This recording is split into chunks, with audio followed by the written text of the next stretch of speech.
Mike Florio, Pro Football Talk, talked about the future of Kevin Stefanski and Andrew Berry with the Browns. Generally speaking, I'm a firm believer in coach and GM being fused at the hip.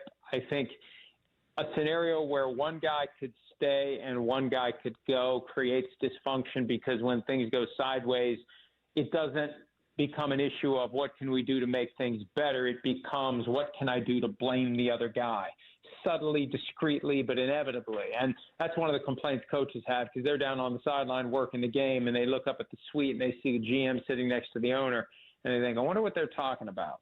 I wonder what they're saying about me. I wonder what the GM is doing to blame me for the current state of the team. So I'm a big believer in both go or both stay. They survive together, they thrive together, or they fail together.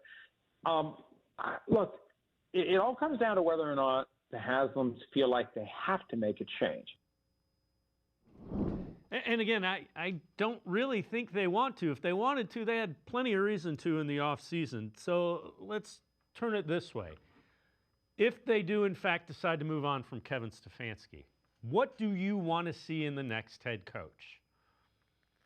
I think you have to be looking at an offensive mind. And, I think the issue there is two of the brightest minds indeed went last offseason, between Johnson, between Liam Cohen. So, is there anyone, that is on that arc right now as an offensive mind who is ready to take on a head coaching role? And this is one you always have to think about. B, would be interested in coaching the Cleveland Browns, because this is, the one thing that, and I'm not saying, keep him because you don't think he can get anybody better, but, everybody is always for fire him. And then when we get to who are you bringing in, that's all of a sudden when you get to the or the ... where there is not necessarily an answer. What we do know, Jimmy Haslam, yes, he owns his football team. Is Jimmy Haslam probably focused on the 2025 Cleveland Browns or the 2026 Cleveland Browns? Sure, he is. Is he probably more focused on the 2030 or whatever it's going to be when that team makes the move? Is that where Jimmy Haslam's maybe a bigger focus is? Probably. And understandably so. We do know that he's talked about the fact that, he wanted people working for him who he overall trusted, guys that he just genuinely liked and felt they were good in the roles that they have. He was comfortable with the situation, continuity, all of that type of stuff, which of course is stuff that he has.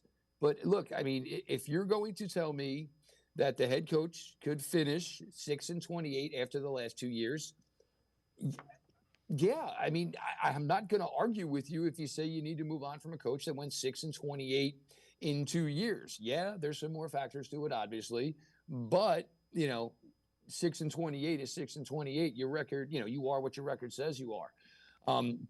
I honestly don't know necessarily how this is all going to work out.